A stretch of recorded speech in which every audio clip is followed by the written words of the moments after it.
Welcome everybody to 52 Living Ideas. I am delighted to have Yasuhiko Kimura back for these monthly conversations. Today's topic is going to be inner and outer transformation. So welcome, Yasuhiko. Thank you. This is one of my joyful moment in life. Thank you so much. Wonderful. Thank you, Yasuhiko.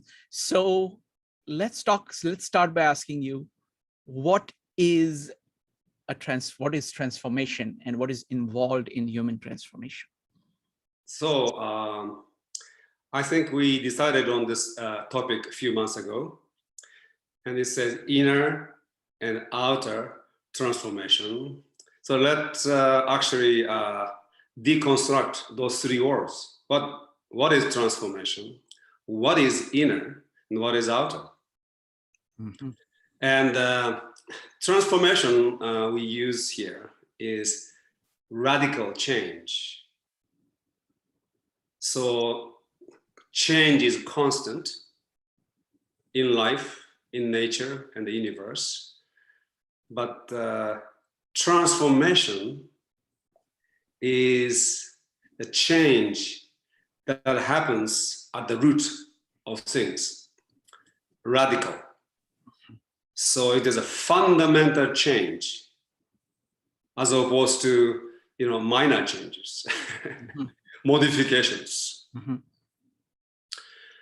And so what is inner world and inner transformation? And 1 month ago, we had a conversation about 3 stages of self-realization. And many of the people who are in that conversation, I can see them. And just like the comedian who don't want to repeat the same joke twice to the same audience, I will not repeat the same thing I said 1 month ago. And those of you who have not listened to it, there's always that videotape available. So I will say something different to keep people be entertained. So what is inner? And people say, look within. What does it mean, within? What is inner world? And most of us, assume, my body is here, so inner is somewhere here, and outer somewhere there.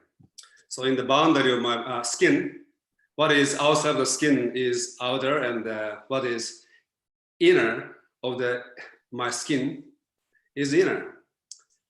But obviously, it is a very superficial mm-hmm. definition. And in the Eastern tradition, when they talk about inner world, it is a world that is within your consciousness, which means your world is the world of your experience in every moment of your life. So everything that emerges in my experience is in my consciousness. So this universe and this world is my universe, my world. Actually, I am a universe and I am a world. So what is outside?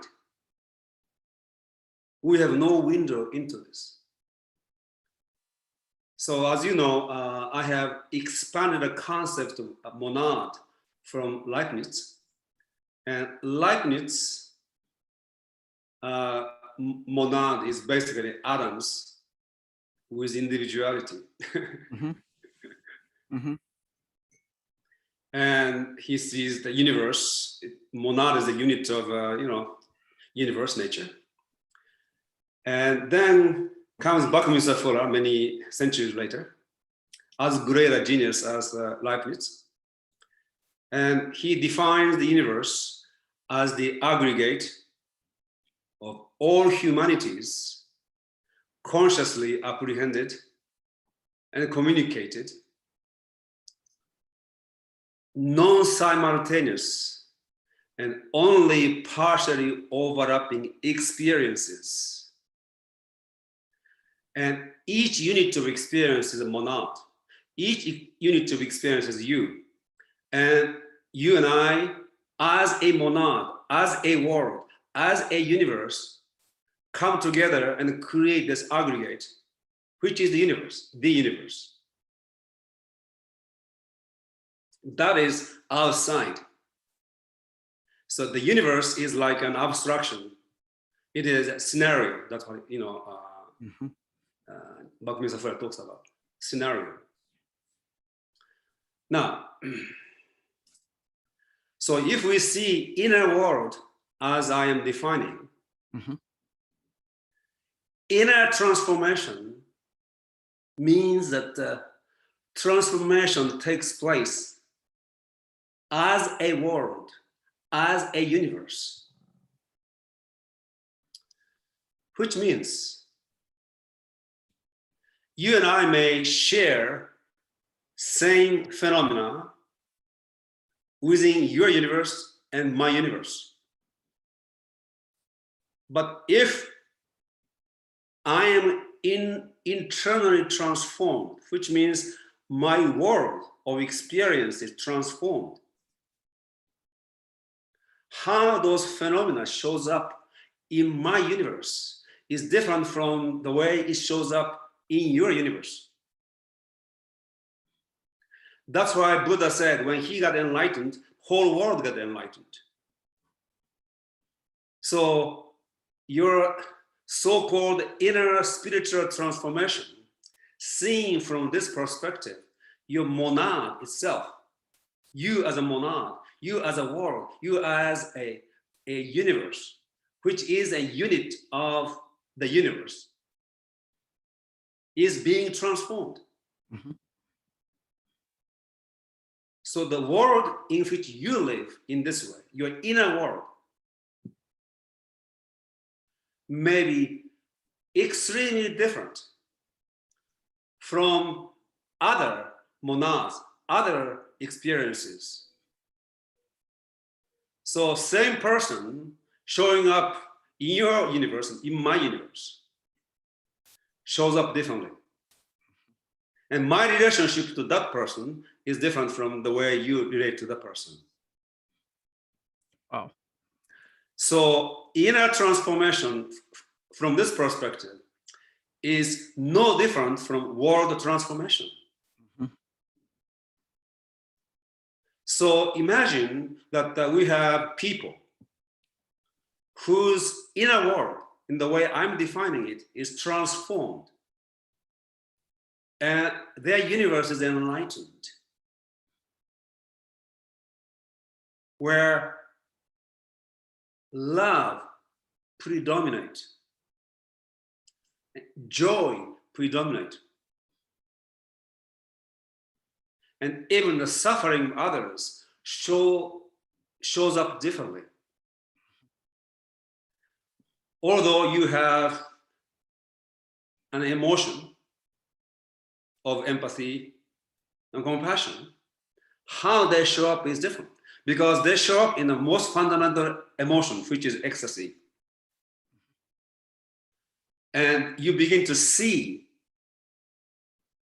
what is called suffering from a different perspective. So for Buddha, life isn't suffering. Life is an ecstasy. And a person whose inner world, whose monad, whose world is ecstasy, begin to relate to others, which is outside, society will change, number one. So inner transformation in a traditional sense, we talked about in our last conversation, 3 stages of self-realization. That is, you can say, 3 stages of transformation, inner transformation. That is a valid conversation. Now, I am expanding that notion as an experience of somebody who have been transformed in the way we described. The world is transformed in their experience. So the world experience in and as Buddha is different from the world that is experienced in and as a dictator, criminals, or even just ordinary humans who are still asleep, are different. And without having that experience of inner transformation in the way I'm defining, participating in the act of transforming the world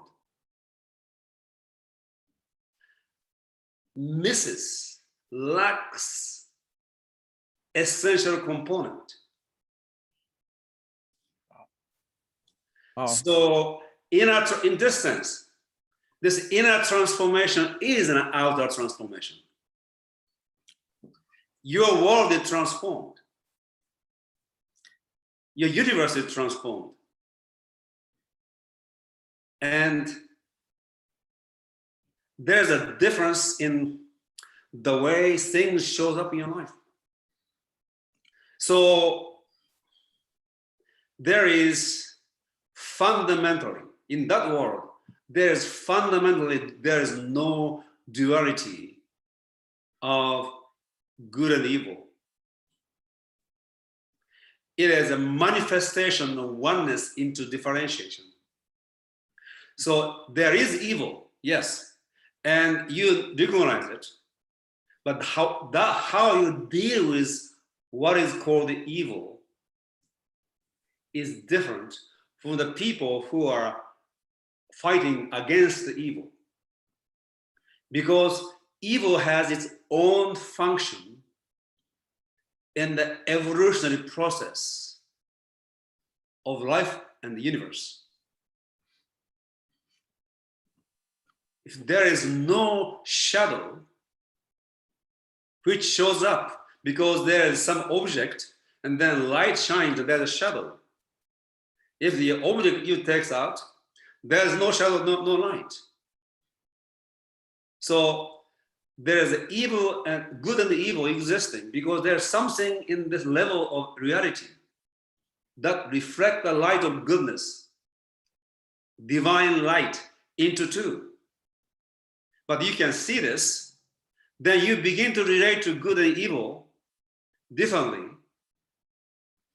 And evolutionary, instead of devolutional, there's an evolutionary movement that can take place. So from this perspective, inner and outer transformation are one and the same. Wonderful. Let me ask some questions to kind of clarify, yes, to make sure that people relate it to other things that they might have thought of, or they might, that everybody thinks. So one approach I want to come at it as kind of Western approach versus Eastern approach. Western approach most often starts with the external world. So they looks at reality as world of things, and then regards kind of human beings as just one of those things, and kind of deals with it. What you're saying is that there is a sovereignty within each individual. So the kind of the seat of the power is within each individual. Beautiful, yes. And that it is through their engaging the world and each other in the process that the world that we see is being created. So there is like, it's like another way of looking at it is in terms of kind of social and individual. So people kind of start with the society, that there is this society and I'm just one of the persons in the society. So, kind of a very small, tiny part of the society. But what you're saying is that, no, it's actually these monads, these sovereign individuals within a society where the seat of the power is, and the society, kind of societal structures that we see, are kind of a result of these people either acting according to their nature, producing an amazing structure, or not according to their nature, so kind of limiting what kind of is that what you're talking about? That is implied, and you have kind of extrapolated from what is implied, which we are going into in the next few minutes. But so that's, you know, absolutely consistent with what I said. But now I want to talk about the external. Please. There is an external beyond what I said. So from the monadological perspective, inner and outer are the same, and you are a world. Now, it is a world of experience, and I cannot experience your experience. You cannot experience my experience. So you show up in my experience, and I show up in your experience, and everything else show up constituting your universe. Now, so this is monadology. Now we will move into sociology. I'm not talking about solipsistic universe. There are things, Yes. yes, which shows up in my experience, but there are things, yes, independent. So after I die, there are still things that exist. I'm not denying that at all, okay? But when I'm born, things shows up in our experience, in my experience, that constitute my world. And that my world has my flavor, so to speak. And it is different from other people's flavors. And that can have a flavor of ecstasy, and joy, and love, or it can have an ecstasy of hatred, and envy, and jealousy. And it is a lot to do with how you are. That's number one. Number two, so you as a world and I as a world now talking. You show up in my experience and I show up in your experience. And how do I know that you understand what I'm saying? Because I can't experience your experience. How do I know that you actually understand me, and vice versa? And speaking of sociology, one of the greatest sociologists of last century, Nicholas Luhmann, had a brilliant new idea. And I think it is correct, in my view. Unit of society is not people. Unit of society is communication. And communication is a structure that constitutes information, utterance, and understanding. So there is a speaking and understanding, and it is information is conveyed through speaking and being understood. Which means if there is no understanding, there is no communication. In order for communication to take place, there needs to be information, utterance, and understanding. So actually, when those three, the structure exists, communication, communicate. It is not the people. That structure communicates itself.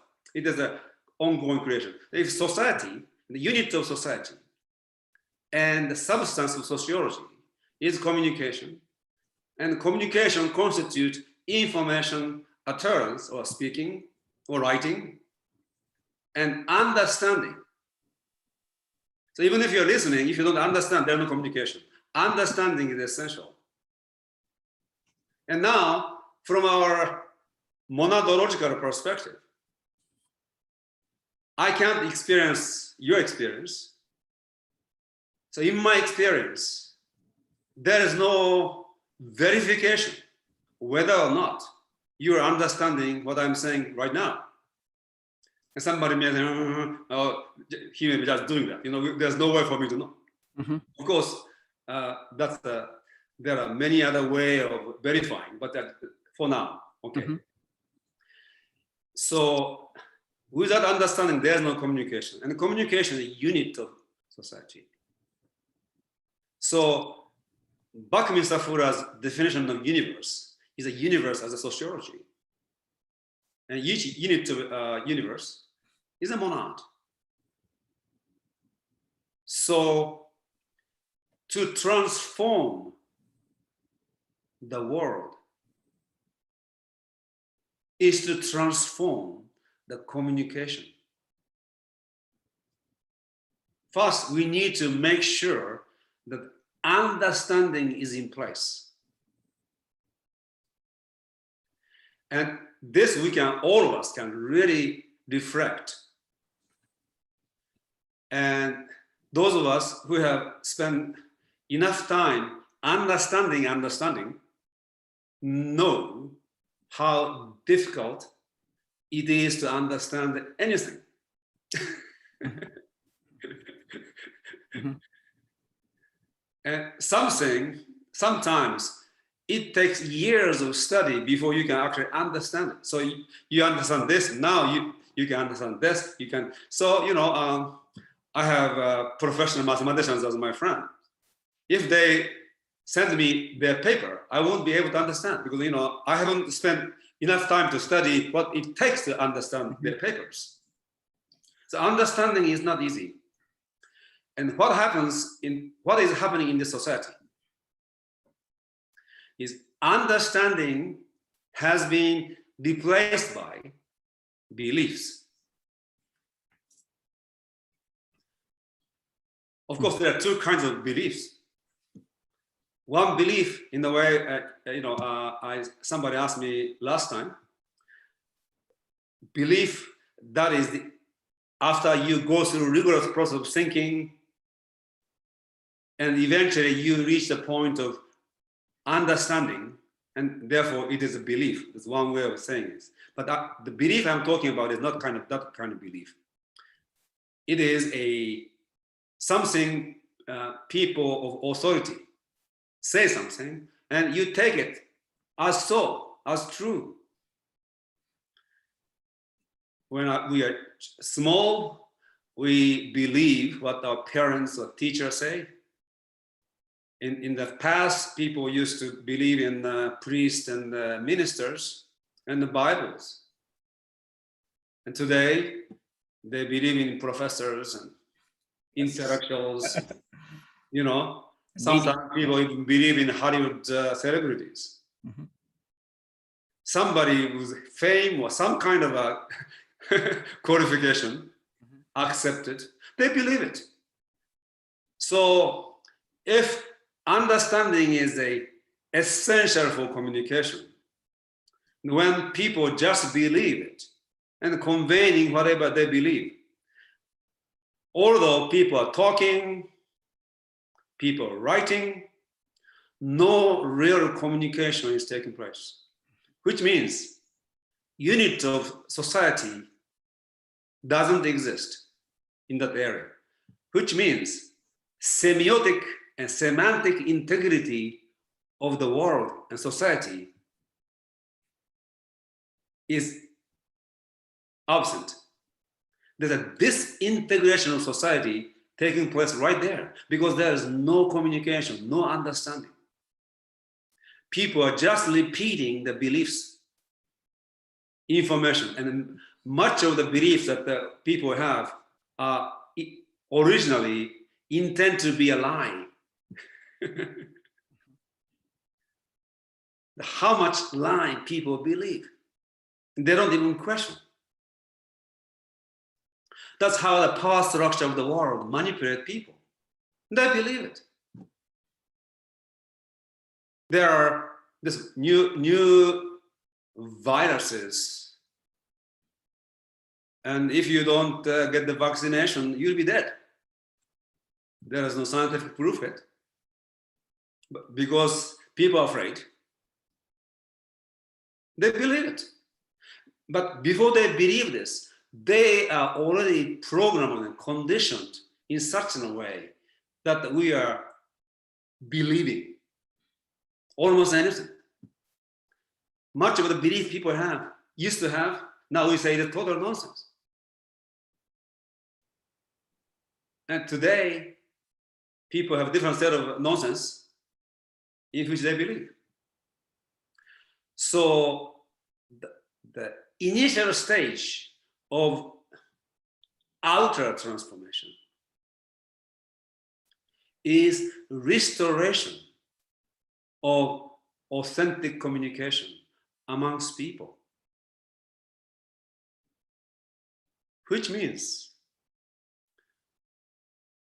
as many humans as possible need to start think and question and then begin to understand the truth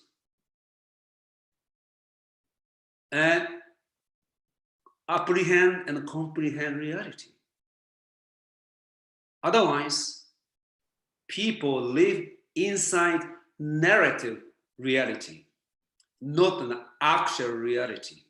A narrative reality, which is propagated through the propaganda known as media and academia.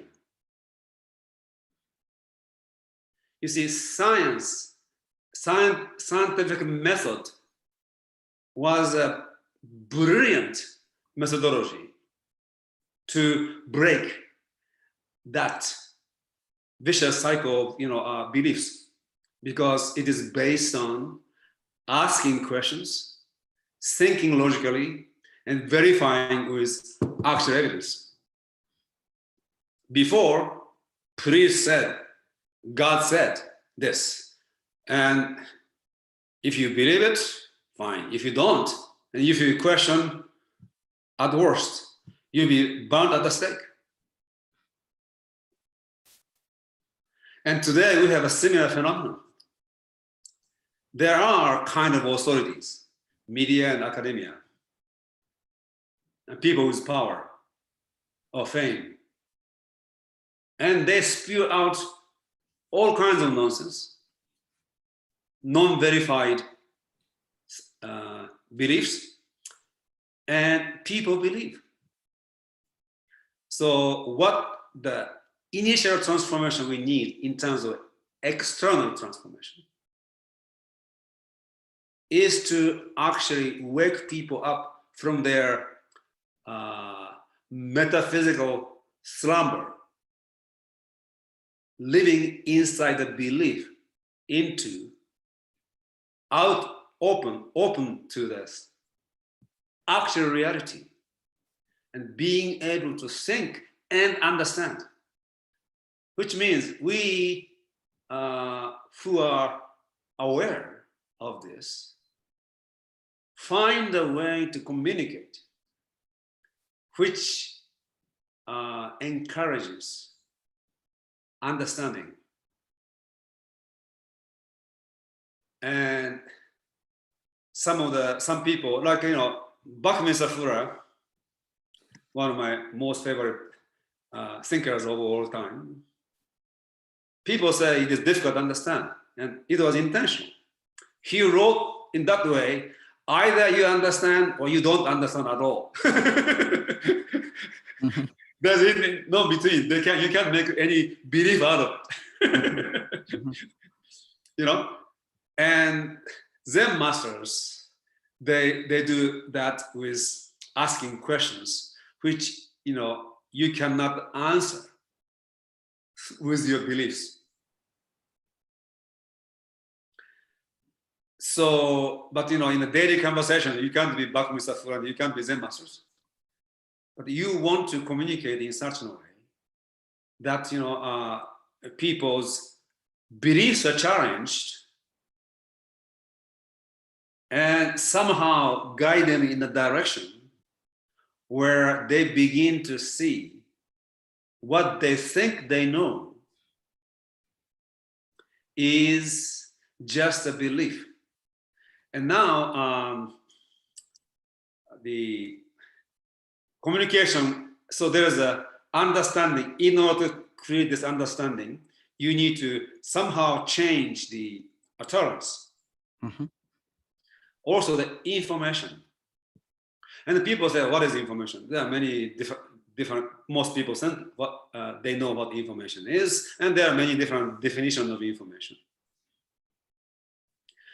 And Gregory Bateson, another great thinker, defined information as the difference that makes the difference.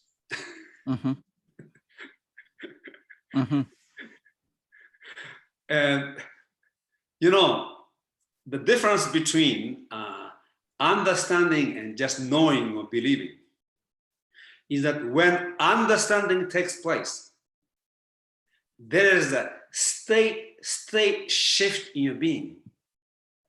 When you understand something, it is not just an intellectually, getting this concept. There is an element of a ontological shift. It is a understanding is something of being. There's an understanding really actually shift your being. Sometimes huge, sometimes a little bit. But next time when you understand something for the first time, something you didn't understand for, and then somehow you read and think and eventually you understand something. There's a shift in being. That you become wiser. You don't become knowledgeable. You become really wiser.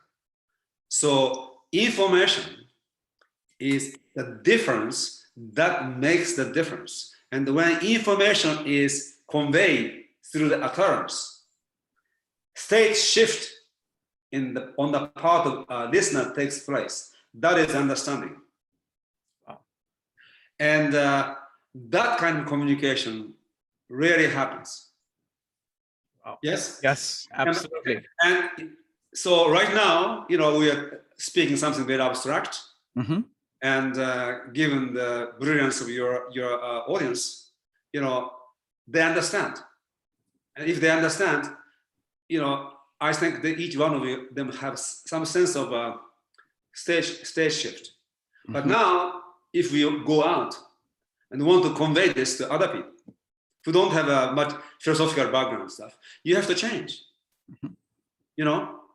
And so communication communicates. So when you and I in communication, immediately you and I create a structure communication, and that structure continue to recreate itself. That is communication. Yes. Yes. And utterance changes based on whom you are having conversation with. The biggest, the most difficult and the biggest challenge I had as a public speaker in my life was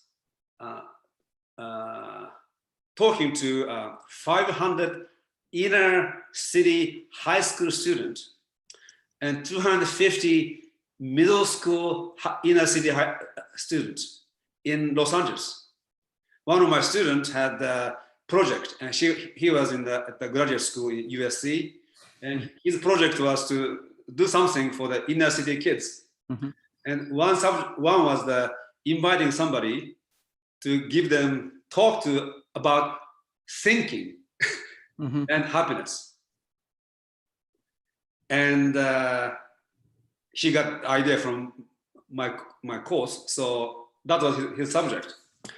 And so I had 3 speeches. One is 250 high school, and 250 middle school, and talking about happiness and thinking and their connection to a 12, 13 years old is not easy.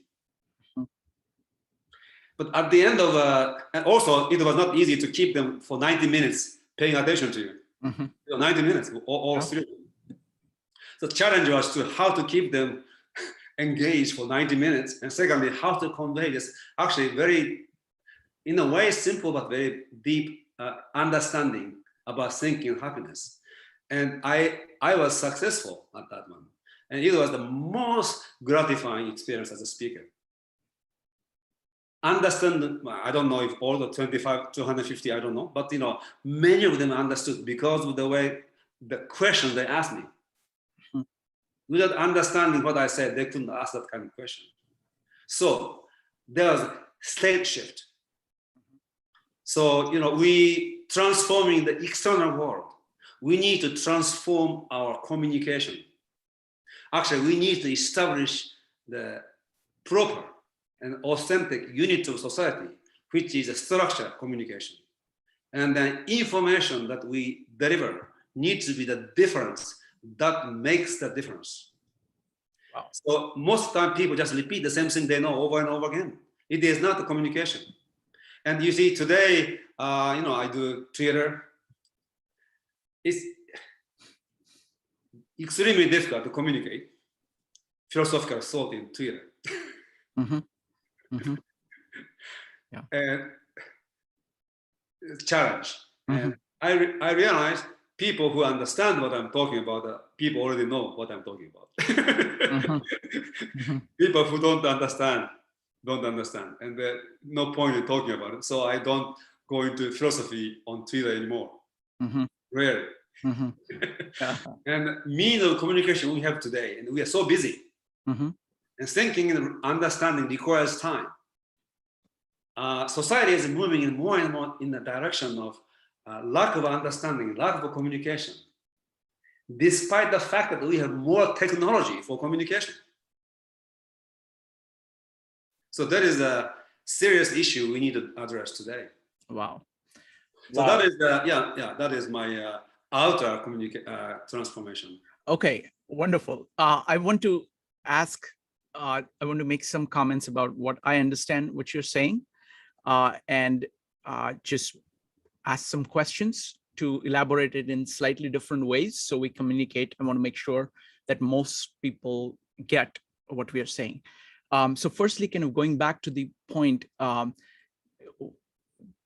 you started by emphasizing the subjective experience, that we experience things, and that is where the monad is. There is the outside world, there is objects out there, and there is a subject. Both these exist, and you can't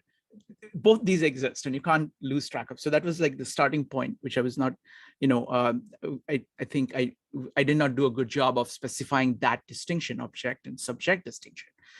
The second point about the outer transformation is the interaction between the subjects. So I like to use Julian Jaynes' idea that each of us has this mental space. Mm-hmm. Of where we are kind of playing out what the world is like, what we are trying to do. And the other person is also doing the same thing. So in order to actually communicate to somebody else is actually very challenging, because they don't have access to my mental space. Yes, exactly. I don't have access to their mental space. So we need to do something which is outside, which is the information, which both of us have access to. I'm speaking it, they are listening to it. They can also speak it and listen to it. So there is this feedback loop possible through the information, but the fact that my mental space and that other person's mental space are not directly accessible. It is they're connected only through that information. So in that sense, that it's crucially important, that information that is going through is crucially important. So that's one point. The second point, and what happens is that the lots of mistakes come from not realizing that other person has a separate mental space. So you just assume that it's the same thing and act accordingly, or not even have a concept of it. So you're not really seeing this difference. The second point is that of feedback loops. I think the feedback loops I find are critical for communication, because I find that no matter how hard I try, I really, I can put all the work in doing the information right, but I really need a receipt from the other person, some proof that they have gotten it. So generally what I try to do if somebody's speaking to me is that I say, this is what I understand from what you're saying. Is that correct? So it is like a complete loop.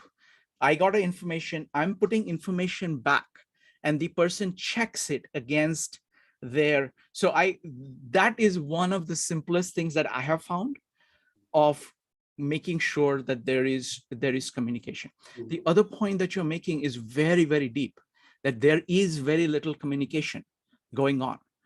People are just going about assuming a whole bunch of things, assuming a whole set of ideas.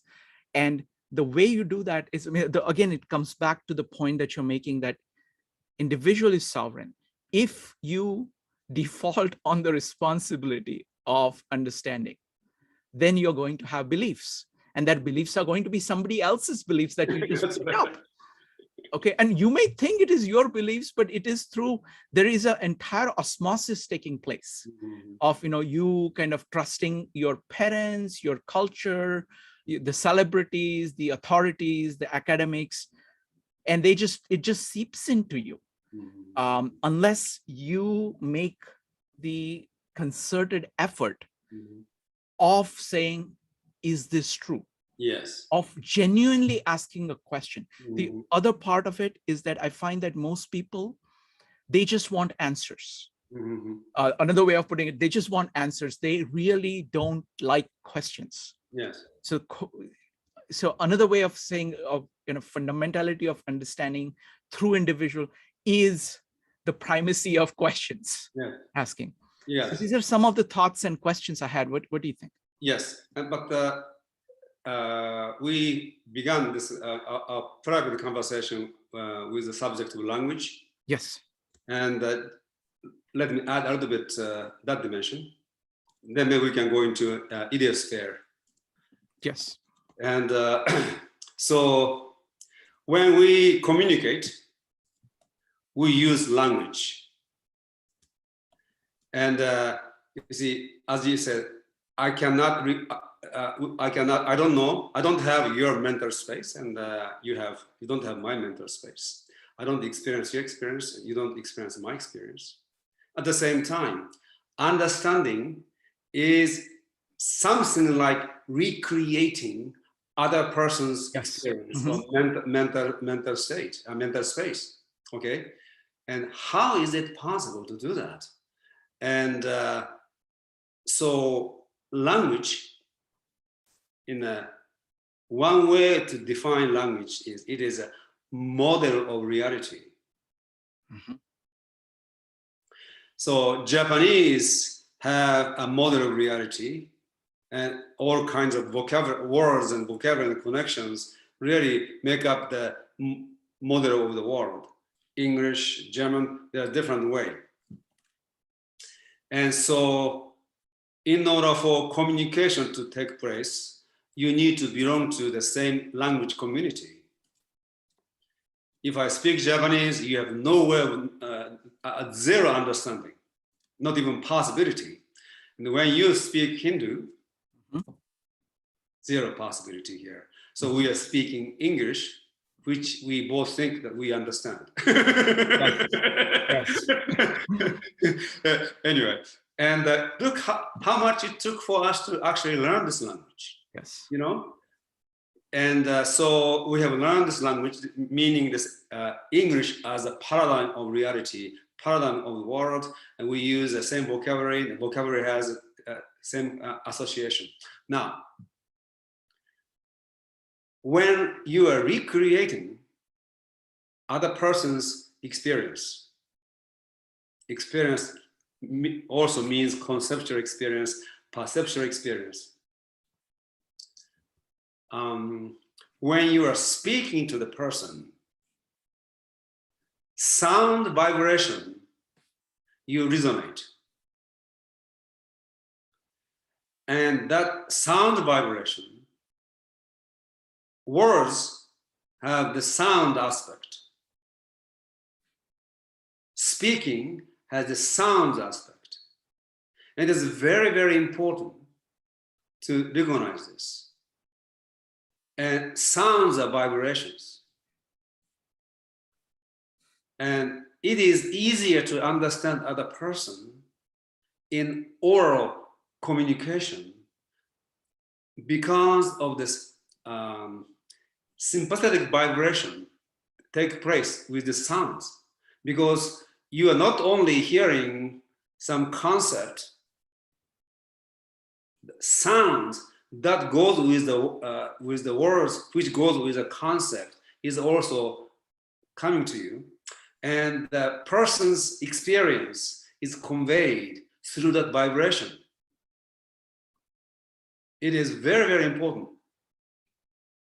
So when you're reading,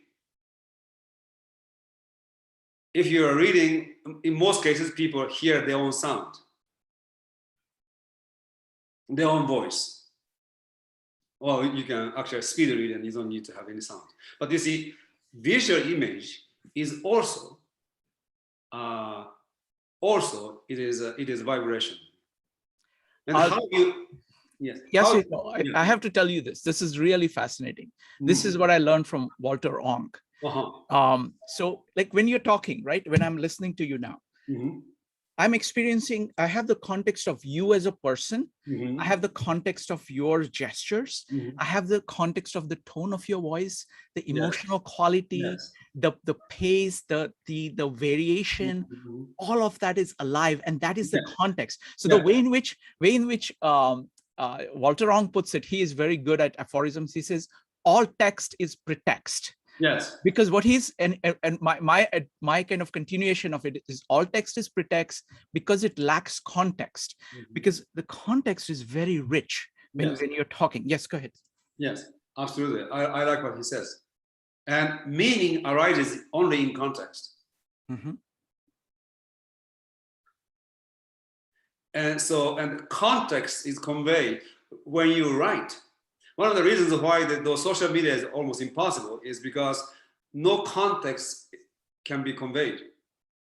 You have to write in such a way your text is also context. Yes. And it's extremely difficult to do. Yes. Especially if your thought is complex, it's almost impossible to do. So this vibration is actually conveyed. When somebody write, they use particular words, combination of words, and choice of different words. And some people's sentence is long. Mr. Fura's sentence is like more than 1 page long. Some people have very like a few sentences.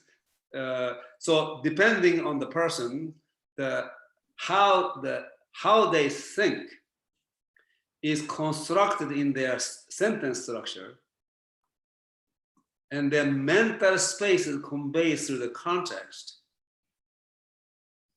So these are all vibrations.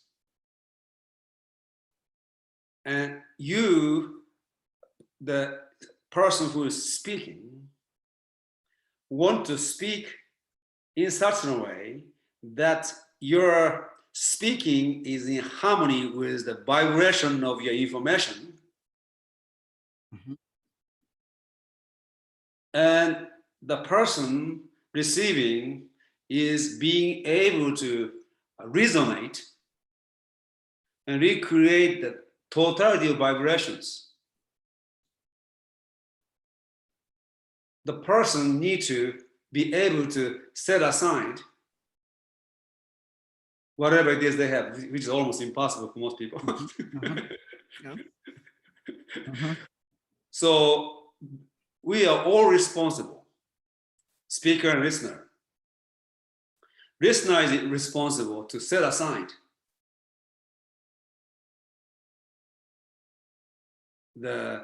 his or her pretext and the context, and make the mental space as empty as possible. Of course, so those assumptions and the presumptions they have has to go to the background, doesn't interfere while you're listening. The person who is speaking has to speak into the person in such a way that what you're saying is recreatable. So the whole thing is a vibration. And there's a key, and the vibrational sensitivity is a key to speaking and listening. And poetry or music, music is a pure vibration.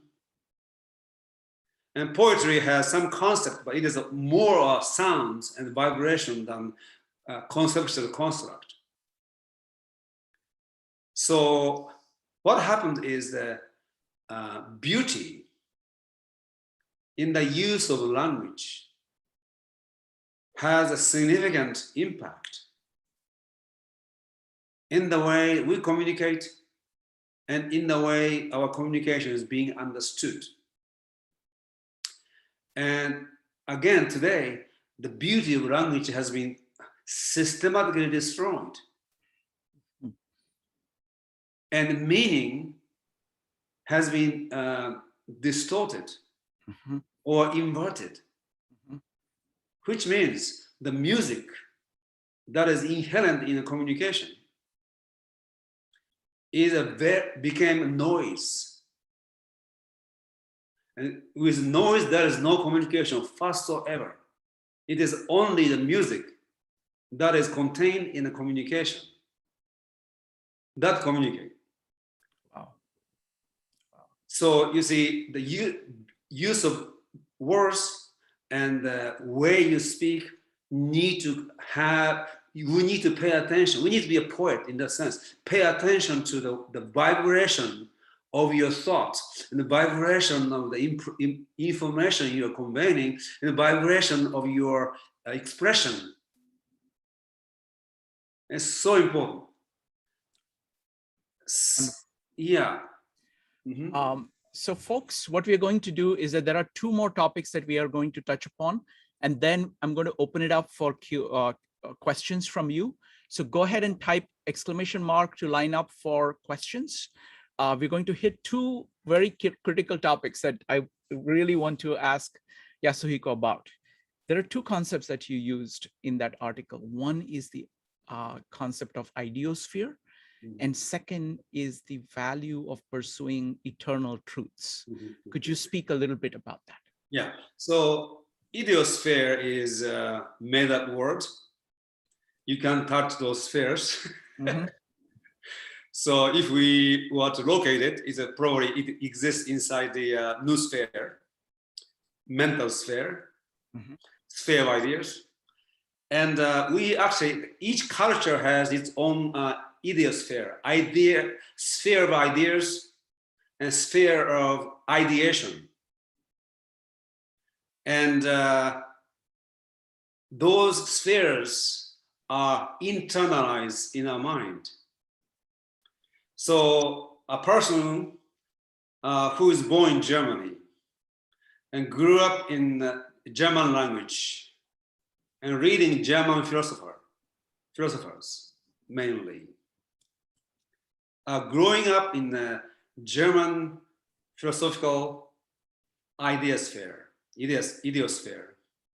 and Japanese, American, British. Today it is pretty globalized. But we have when we acquire language, we enter into a particular ideosphere. And this ideosphere has a kind of structure. And that structure, up to now, is hierarchical or concentric. Some idea generators, philosopher, or great thinker, create an idea, generate an idea, and then people come around and create a circle. They do not generate ideas. They become the followers of those ideas. They are in the same idea sphere, but they are not generators of ideas. And we are talking about beliefs. Usually, maybe the first circle of the people may be able to understand the original idea. And then they may become their own idea generators. But the circle goes farther and farther away, it's only become an echo of the idea, and it becomes beliefs. And today, what is required, another aspect of external transformation, which is also internal aspect, is that change the configuration of idea sphere from concentric to omnicentric, at least polycentric, so that it is the sphere created by multitude of idea generators. And actually, this is an important aspect.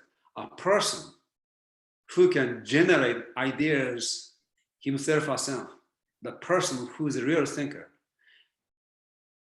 only he or she can really understand other ideas, because understanding is a recreation of a thought.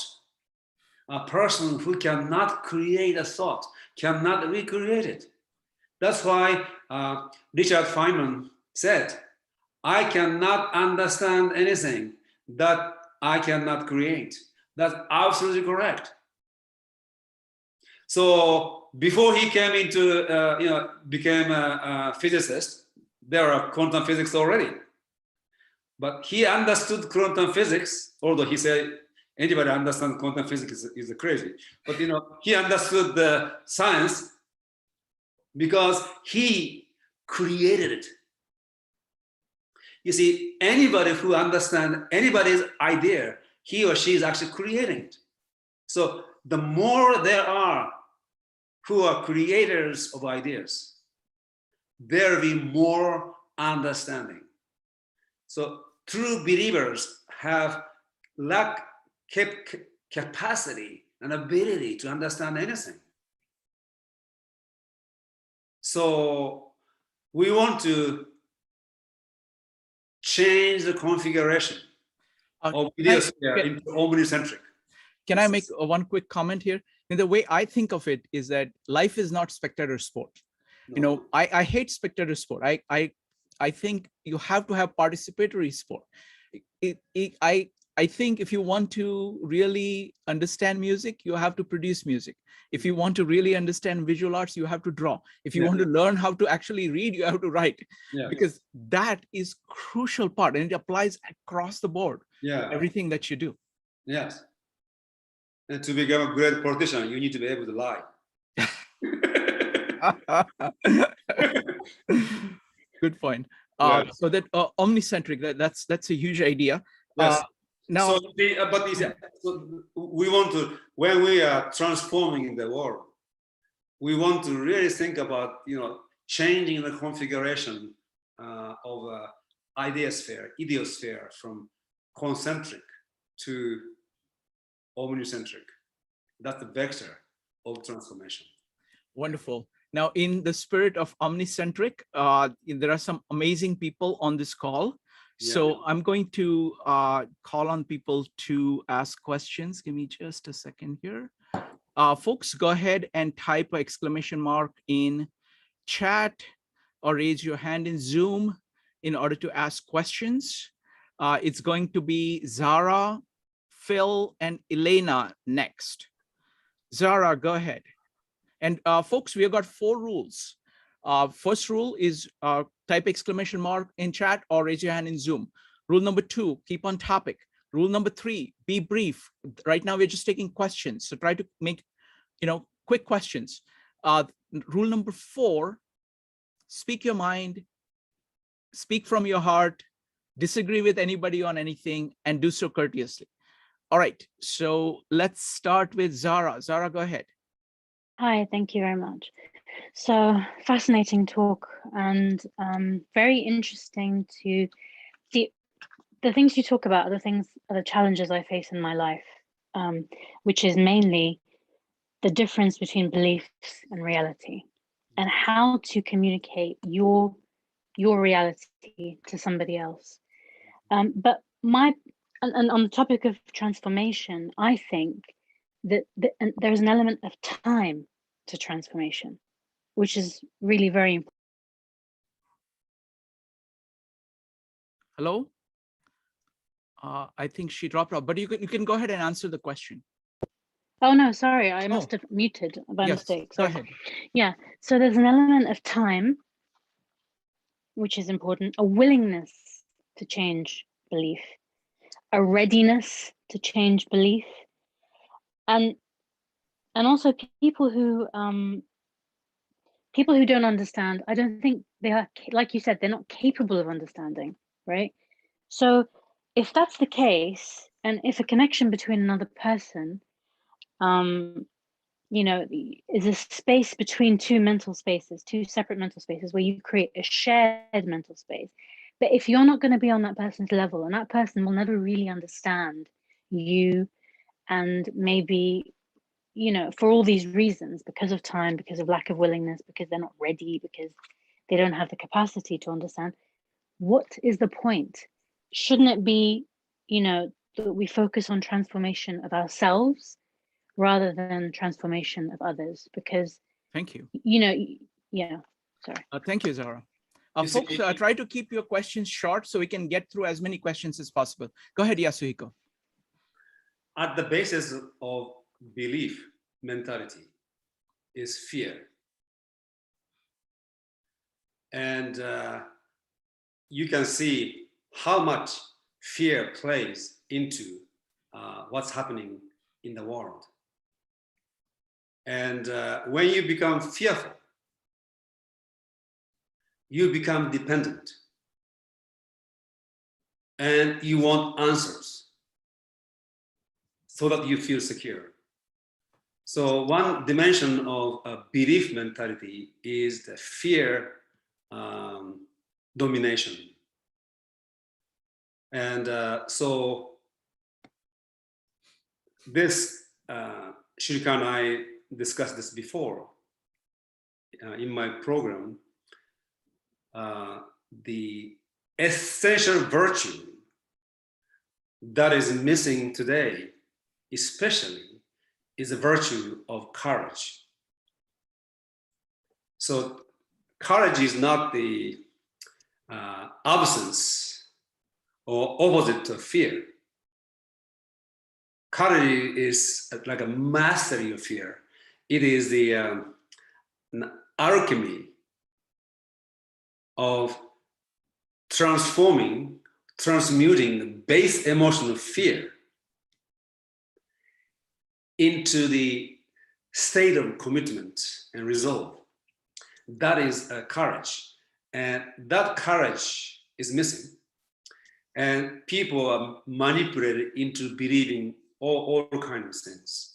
So first thing that we need to really pay attention is to move people in a direction where they become more and more encouraged. So depending on the case, I cannot give any generalization, but when we are dealing with people, we want to encourage them more and more. And that encouragement will lead to people gaining more and more courage. It's very, very important. And secondly, not everybody is dead in terms of mentally dead. There are still people, actually significant number of people, whose capability for understanding is still there. And we want to speak to them. And you need to be able to discern. Like when I'm on Facebook at Twitter, the moment I realize the person is not able to understand, I stop communication because there's no point. But there are people who can understand you, and you want to really communicate. So to change this, the world, the external transformation, and changing the bringing forth real communication and changing this idiosphere, we want to be very discerning to whom to speak and what to speak and how to speak to that person.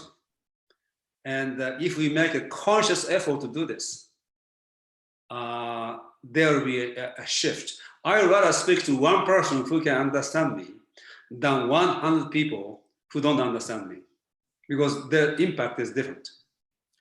Yasuhiko, I have a quick follow-up on that. I mean, Yeah. The way I think about this is to establish common context. I find that I try to find the deepest common context that we have, because that is the only base that we actually have. Mm-hmm. And if I can discover that, then beautiful, I can do whatever is possible. It doesn't mean that everything is possible, but what is possible is founded on that common context. Yeah, beautiful. I agree completely. That's wonderful. Yes. Thank you, Yasuhiko. Next up is going to be Phil, Elena, and Ambika. Phil. Yeah. Yes. Well, since true understanding is so difficult. I wonder whether these multiple spheres of knowledge does not create even more cacophony in a stable society in this sense, because you have now many spheres of knowledge that you do not understand, or even understand the shadow of that knowledge. And because of that, not only do you not understand it, it's even more difficult to create a coherence of a unified understanding. So therefore, in a sense, you are even further away from a harmony of society, even in the shadowlands. I agree. So I wonder whether there is some point in which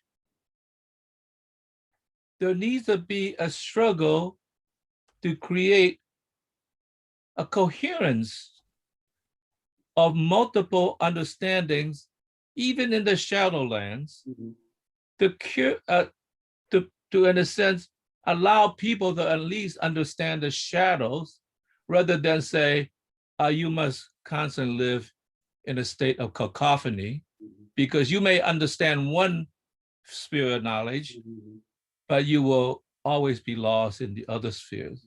Could you say something about that? Yes. So there are 6,000 different languages, including dialect. And there are 8,000 academic disciplines. 8,000. There are more academic disciplines than the language that exists on this planet. Tremendously specialized. And when we go to school, so you are given 5, 10 subjects to study. You are given. And then we begin to study them, and then you choose some of the areas you like. But you see, from the very beginning, the way we develop our knowledge is fragmented and specialized. And what I found is that, when if you are interested in some subject, and you want to study this, many of those subjects are actually interconnected. And then, so when you are interested in history, there's so much to study, but you begin to expand your study. Then, obviously, some areas, you're interested, you need to learn the language of that particular time and particular geography. And those study develop into something, and at the end, you look like somebody who knows so much. But it is organically integrated in your mind, because those subjects are organically integrated, came from your pure curiosity to know something in which you're interested. So, if we begin to change our education system from the bottom, the curiosity-based education, question-based education, and allow the student to really to pursue their interests and guide them. And if you are interested in the universe, you have to study mathematics, and then when you study mathematics, you maybe get interested in music, and then many things are connected. And that way, you may be extremely knowledgeable person who is also comprehensively integrated. And that's, I think, the future humanity needs to be that way. Today, it's opposite, fragmented from the beginning to the end. And now there's so much information coming, none of which we understand. And there's a total confusion going on. So then what happens? You choose one TV channel and just listen to this, and that's it. You don't want to listen to any other, because I don't want to be confused anymore. That's what's going on. So yes, I agree with you. And then to me, how to change it is the organic education in the way I described. Thank you. Next up is Elena, Ambika, Ilya, and Laura. Elena. Thank you, Shrikant. My question is, Yasuhiko, so in your particular cases, let's just take an example of speaking to the audience of the kids. How did you prepare yourself and the audience so your ideas would find a space in whatever the context the audience had initially? Okay. And I have one more question. How do you recognize your own beliefs? Do you have any technique to share? Thank you. Say again, the second question is how? So we all have some kind of beliefs, or believe on something. Tea is great or tea is not great, whatever you believe you have, right? Okay. How do you recognize these beliefs? How do you get present? And how do you see that you have this limiting belief? Okay. Yourself, your Okay. technique, your Okay. own technique, your own technique. The Thank you. first question.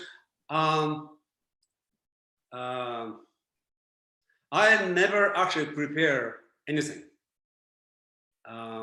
Mira knows that. My wife knows that. Although right now I am doing an online seminar and I have to end everything within particular time, I basically take a notes, but that does not mean that I read them.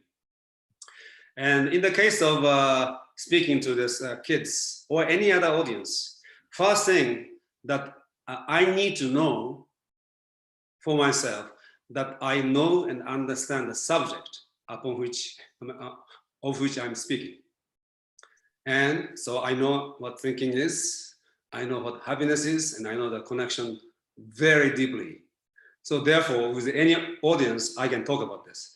Then you go in front of the audience. You need to sense them. And in response, you're not only talking, you're listening to the audience.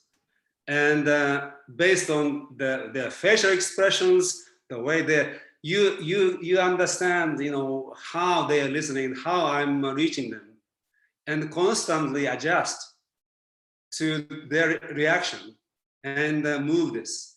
And in the case of kids, high school and junior high school, I change the subjects every 10 minutes because I realized, I heard that their attention span is like 10 minutes. So I was going to do that anyway, but then I changed, but change in a way that it's kind of organically changing. There's a connection between the first subject and the second subject.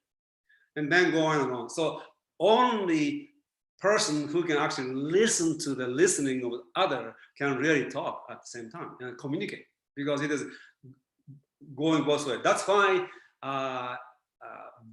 verbal oral communication is better, because speaker can adjust to the listener. Second question about my beliefs. Since I was 16, my life orientation was eliminate all beliefs from my consciousness. Does not mean that I don't have them. For example, I believe that I make an assumption. No, I don't believe. I think I have some assumptions. For example, I'm living under the assumption that I will be alive tomorrow morning. And one day, that assumption will be proved to be wrong, but I'm not there to know that. Wonderful, thank you. Next up is going to be Ambika, Ilya, and Laura. Ambika.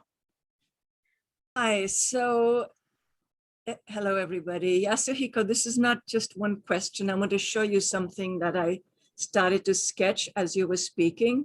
Wow. And I don't know if you can see this side first. Yes. So, you were talking about how people are caught in their thinking structures. Mm-hmm. And I think we are also in boxes, a lot of people, as you see from also the conversations we've had about education and so on. And literally, I've heard people say, I know what they're trying to do to me. They're trying to kill me if we don't wear a mask, and I have to shake my head and keep quiet because they don't want to hear the other one.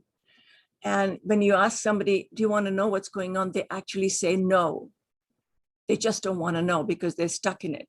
And so when you moved on to Feynman and the whole idea of things starting to filter through and good ideas permeating, this is what came to me. And yes, it must be flowing through, but it can flow through if this structure is broken. It's already breaking, but it's so fixed, and so, and then of course, I was thinking of languages, because we have so many languages and they're all interconnected through different linguistic systems and geographical regions. And yet there are so many commonalities, but because of this pop culture thing, words have lost their real meaning. Mm-hmm. And therefore that's also part of the confusion. Mm-hmm.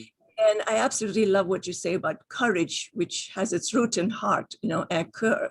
And so the question that comes up is, what are this of course can go on and on. We need to change every level of education and all that stuff. But what 3 steps can people take to understand, to change their actions, and to alchemize the whole being with this idea of courage through whatever language they speak? Because when we connect after having experienced the alchemy, I think that can probably trigger this. You see, in your question, some assumptions are already implied. Yes. 3 steps.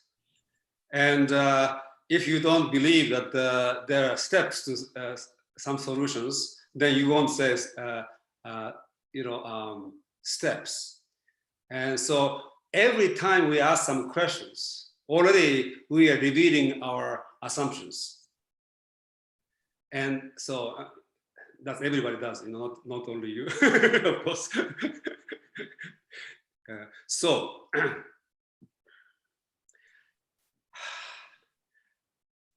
Just going back, so a few days ago, I was reading Sri Aurobindo's Human Cycle, which you shared in our email communication. And he was talking about, he wrote about this origin of Indian caste systems. Originally, it was a 4 aspect of divine consciousness. One is knowledge, Brahman. One is power to move and change, Kshatriya. And one is creating and exchanging wealth. How do you pronounce that? Vaishya. Yeah. And the last is serving others. What happened? That integrated, tetrahedron of divine consciousness, this integrated into 4 social classes. So Brahman became an intellectual, the priest. Kshatriya became politicians and warriors. And the Vaishya became the businessman. And then this maybe extremely important aspect of divine consciousness became delegated into being untouchables. Yes. So another way of saying what we have been discussing and creating individual sovereignty and creating courage is to, within ourselves, to integrate those 4 classes into 4 aspects of our own consciousness: intellection, knowledge, wisdom, power to move, change, and ability to create and exchange wealth, and the heart of devotion and service to others. So when we move into the social transformation, we need to be able to transform ourselves in this way. I always say those people who are unwilling or unable to be changed in the process of changing the world are not qualified to participate in the change of society. So we need to qualify ourselves to become an agent of change. And these 4 aspect of divine consciousness is extremely useful to know. Yes, so we need to be a thinker and philosopher, and we need to have wisdom, and we need to have a power to make things happen, and if necessary, defend against the enemy. We need to have an ability to actually create wealth and support whatever it is that we are doing. And also, we need to develop this heart of service to others, so that you continuously, you're not just thinking about yourself, thinking about the whole, and serve other people. So number one step is actually encourage ourselves to become a not only transformed, but transforming individual who are ongoing in transforming himself or herself in the process of transforming the society. And second is, it is extremely important to have, as I said a few minutes ago, to have the discernment. And there are people whose potential and possibility has not been destroyed. There are people who don't have that. Unfortunately, it was killed. But there are people whose seed is alive, and we want to, approach them, begin to engage in a conversation, and create a community of transformers, change agents. And we need to know, whether your expertise is. You don't want to make me a business manager. It's a disaster. But I can teach, I can write, I can communicate. So those areas, you can use me, and also I use myself in that way. So knowing your strengths and talents, you want to use that in that way. The second step. Third step, you want to create a network of those communities and start to work with other communities. So this is a co-destiny and this synchro destiny. Wonderful. I want to comment on one thing. It is very interesting what you talked about, Sri Aurobindo's, that these were kind of various aspects of the divine. And isn't it fascinating that basically no matter how great an idea you come up with, somebody ends up using a trap. Yes, interesting. Yes, because you know what? Because they don't have a comprehensive understanding of the idea. Wonderful, wonderful. Yeah. All right, next up is going to be Ilya, Laura, and David. Ilya.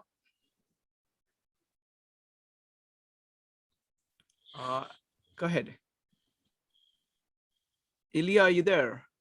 Okay, next up is going to be Laura. Laura, you need to unmute yourself.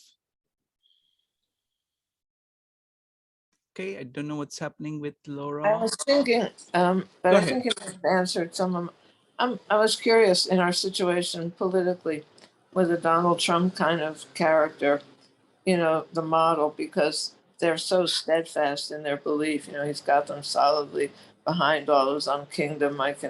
Only I can do it. That people have to love me, cherish me, and all of that. And as people follow him, like the cult of Donald Trump is really hard against. Laura, go ahead and phrase it as a question. Okay, go ahead. So the other side of it, how do you fight? How do you get these two entities, in a solid war? Communication is sort of blocked on both sides. I don't see how do you break it so that somebody can get ahead? I mean, presumably the Democratic side versus the other side, I think, needs more work. And based on what you were saying, somebody. First of all, when you say Democratic side, which side are you talking about? And what is the other side? I don't know what you're talking about. No, I think the general question that Laura is asking is that today's political climate, there are these groups of people who are kind of at loggerheads with each other. Mhm. How do you enable communication between them? What is possible and what can you do? You know, one of my most favorite proverbs, when there are only two alternatives to take, always take the third. Wonderful. Thank you. Next up is going to be Ilya. Ilya, are you able to unmute? Yes. Hello. Can you hear me? Yes, go ahead. Thank you for being here and sharing your wisdom. You said earlier that you didn't have any beliefs. Was that, did I get that right? I don't say I don't have beliefs. I have lots of assumptions, yes. It just made me feel like you were, you know, like a Buddhist monk practicing in the mountains, but, you know, just in your mind, but actually doing it, you know, like mentally, you know, not like fantastically, but mentally. So, you know, it's very interesting. And I just, you know, I've just yesterday was writing a whole series about similar subjects such as this. In terms, so I guess I just want to make a comment, and then I'll be quiet. Just keep it short. That's it. Yeah. The freedom of creating, of making choices for someone who has to grow on an internal level, and I use the word freedom because it's a lack of control that comes about, you know, upon them. I feel like that is the first step to formulate a personal belief. Yeah, I guess that's all. And then furthermore, you know, once you have a personal belief, you can it becomes shareable, and you can create perhaps a community or at least a sense of you know, form or within that community for yourself through that share. You see, fundamentally, you know, my point is this: we need to have some assumptions to even survive, and we also need to have assumptions to think. So I'm not denying that the need for assumptions, and beliefs are those assumptions believed to be true, assumed to be true. And when you know that it is only an assumption, there's always an element of a question. So if you come across better assumptions, you will immediately change that. And if you meet a situation in which your assumption doesn't work, you will change this. So there's a relationship. When you are a believer, you have one kind of relationship to your assumptions, and that relationship needs to be transformed. And you take assumption as assumptions. You have a different way of living from those who believe in their assumptions to be true. Now, what was I don't know anything, any other, in the Buddhist monastery, Zen Buddhist monastery, we don't believe in anything. We will continue to ask questions so that we can eliminate the beliefs we have. So that's my love for Buddhism, especially Zen Buddhism. It is not based on beliefs. It is based on inquiry and questioning, just like Socrates and today Krishnamurti. So thank you. Yeah. Thank you. And Ilya, just for your reference, Yasuhiko was a Zen Buddhist monk from the age of 16 to I think about 3 years or so. He was a Zen Buddhist monk. Next up, and I think currently you are also officially a Zen Buddhist monk, right? Okay, not practicing, but yes. Okay. I Next. just watched Inner and Outer before this, so yeah, I was actually aware. Thank you. Thank you. Next up is going to be David, Phil, and Ambika. David.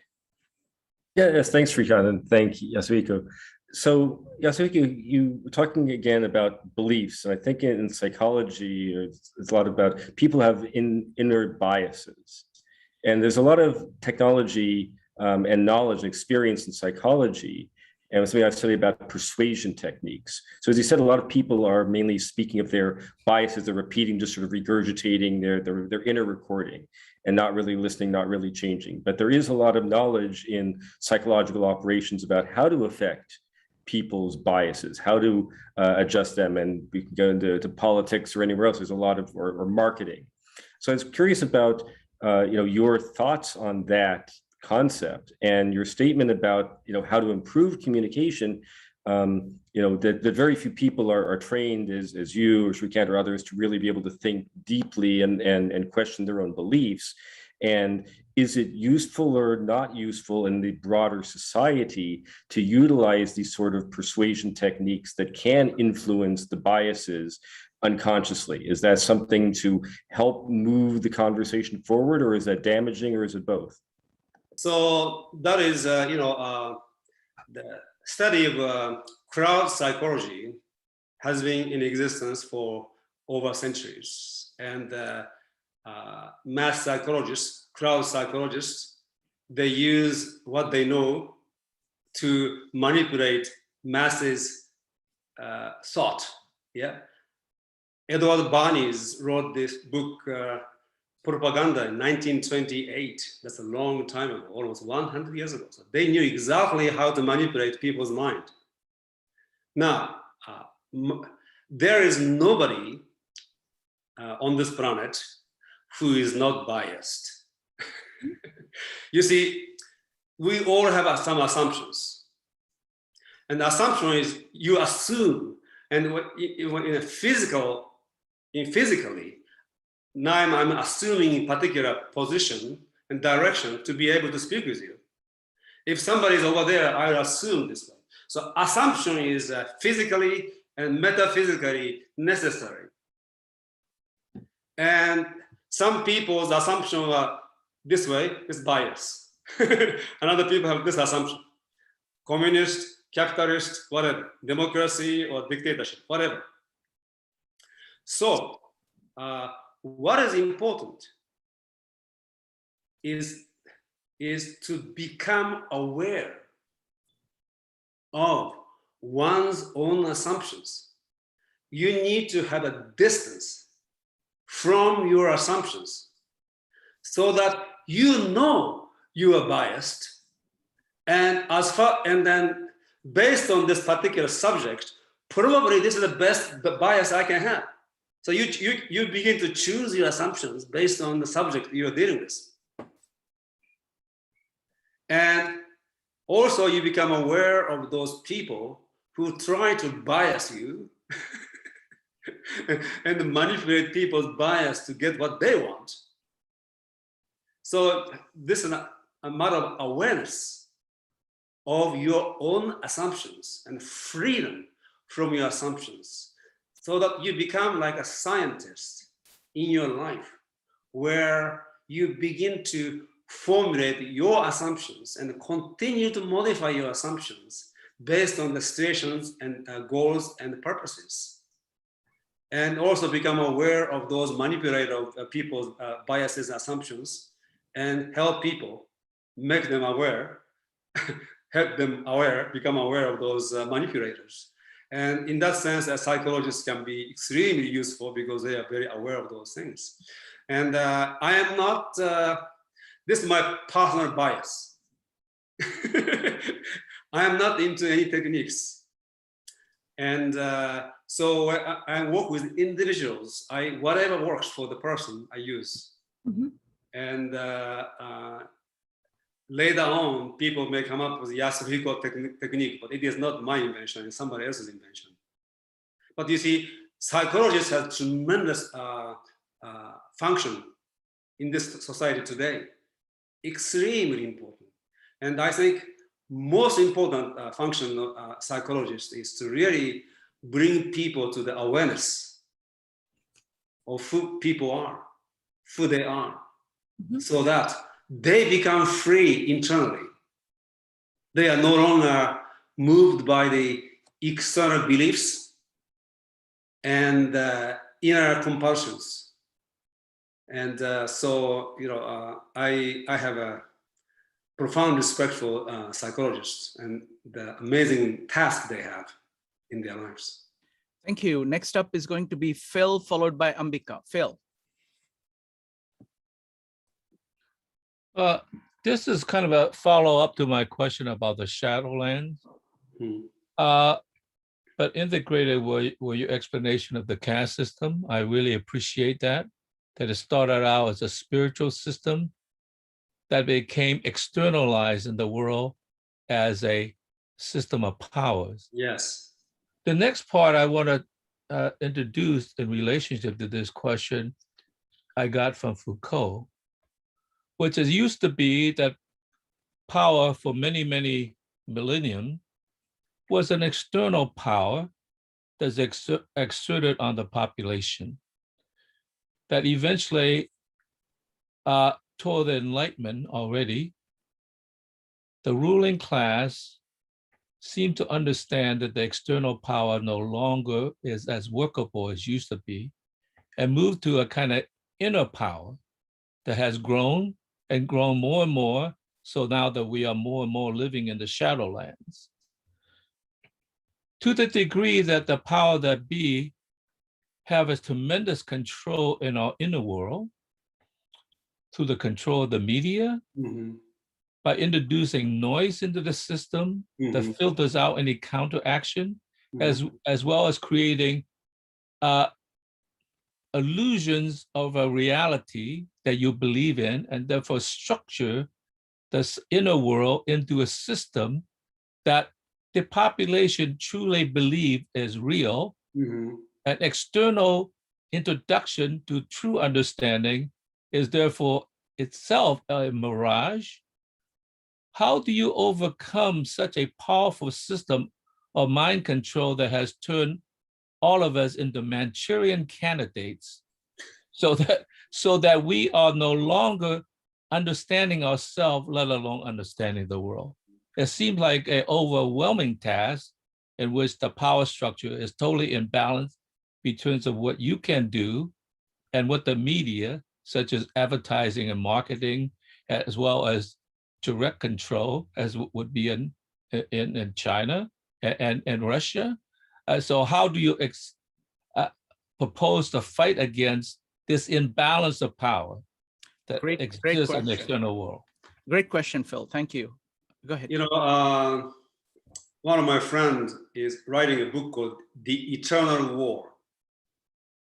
And this eternal war has been going on since time immemorial. The war is between the responsibles and resentfuls. And there are about 20% of humans are responsibles, and 30% are resentfuls. The remaining are called adoptables. And today we can see all the adoptable are taken by the resentfuls. And every aspect of society is controlled by the resentfuls, powers that be. And responsible are saying, scratching their head, what are we going to do? Now, the inner world that I defined initially in this program, inner world, which is a monad, which is who you are as a world and a universe. We can be free from those powers in our own experience. We know who those people are. I know what those people are, what they are doing, and I am not under their hypnosis. So I am awake. My world is awake from that power, number one. And so that is always a place to begin for all of us. Your world, your monad can be free from that world, from that force, power, because of your awareness and knowledge, awareness of who you are and how this world is, as a monad and who those people are and what and how they are doing what they're doing. Number one. Number two, it is, so from my side, I cannot fight against the White House. No way. And if I go to Washington, D.C., which is in my backyard, do some kind of things, I'll be sent to jail. So in that sense, I have zero power. My power is the power of ideas, speaking and writing, and to the best of my ability, I do communicate to those people who I think understand me, and creating a network of friends who are like me, communicating to the world. And that's second thing. Now I take a jump to deal with this huge power, destructive power, the power that has been in existence since the beginning of time, which has become extremely big and powerful and clever and efficient. It is more difficult to break that power than when our founders of this nation faced. Number one, that power was in a different continent.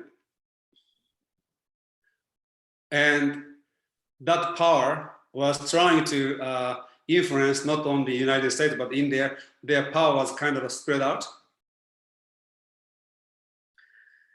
And East India Company, that was behind that political power, also spread out.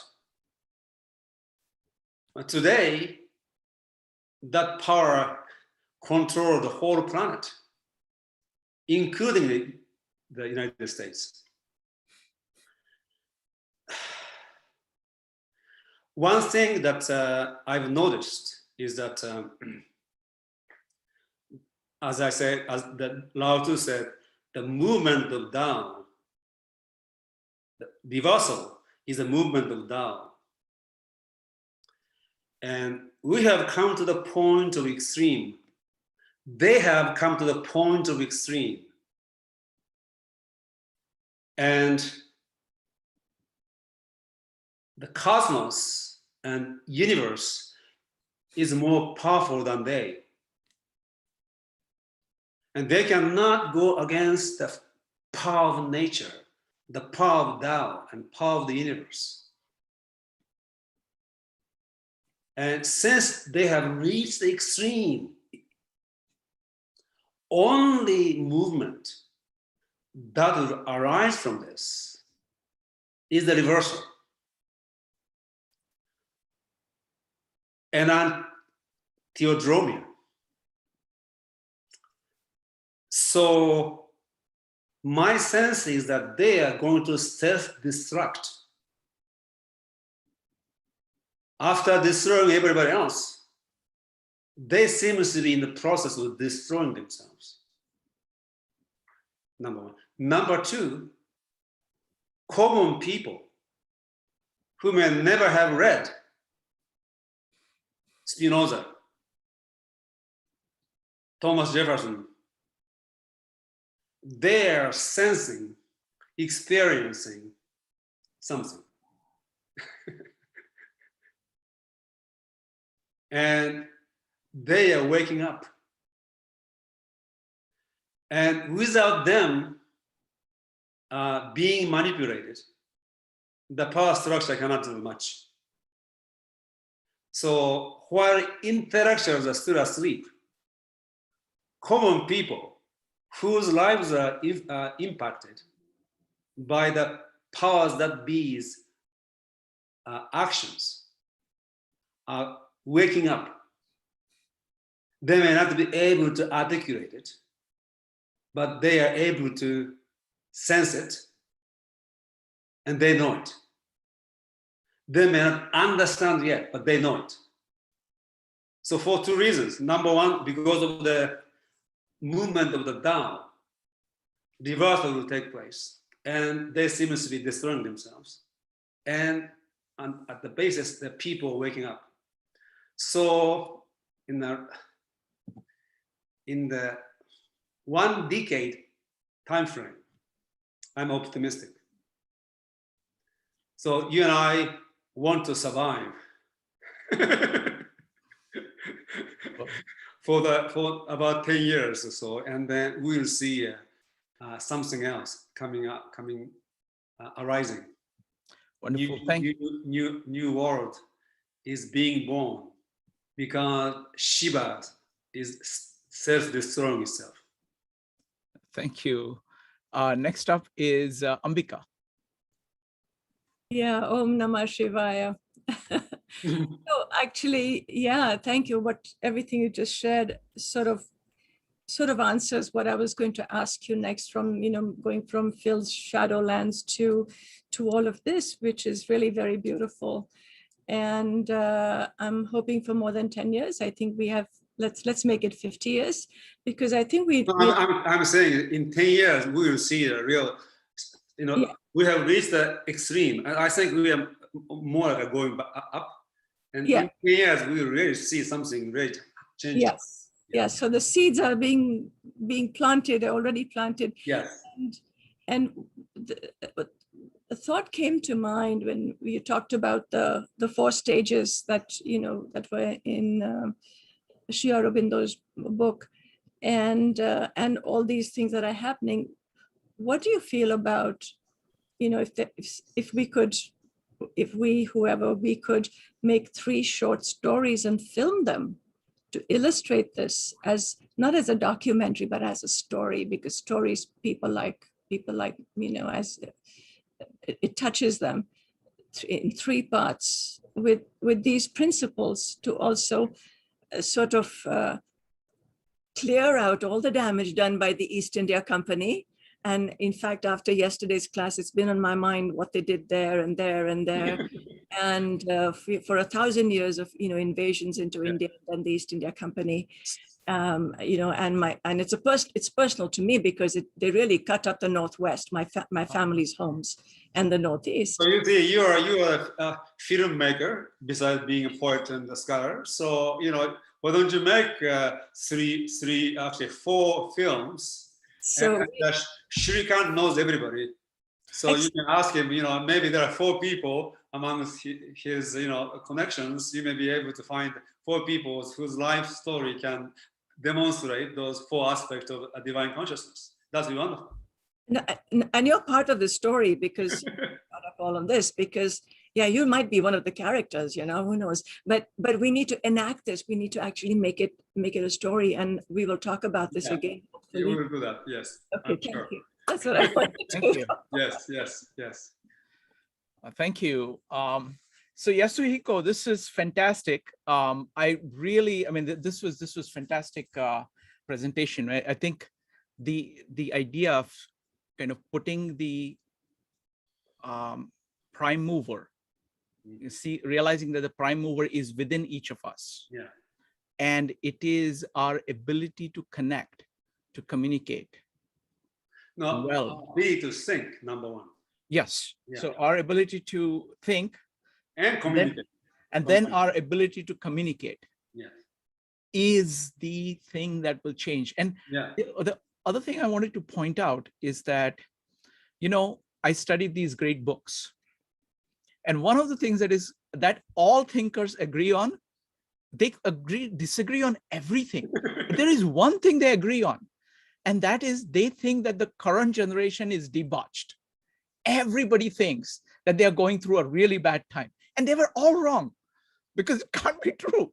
Okay. Because what happens is that the bad things are very large, and the good things are distributed amongst people who are doing things. And the impact of the good is everywhere, is there. It's not there as a large thing that people can point to. And by the time it happens, it it just happens. At that time, they say, oh, world has changed.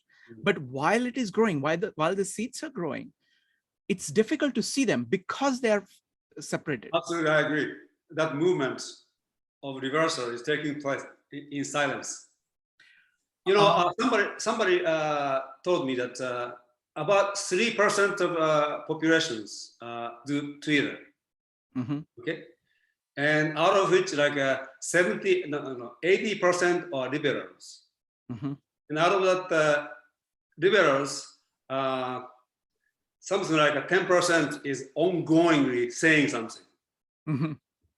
So when you are just on the Twitter, you think that this world is this, but it does not reflect the whole culture of America or world. I'm not saying those people are bad people, but I'm saying there's people who are making sound and noise, a very small minority. But because they are making noise and filling up the space, we get the sense that, you know, they are the majority. And the real movement of history is taking place in silence. And actually, you can sense it. You can sense it. And you only sense it in your world. Yes. Yes, absolutely.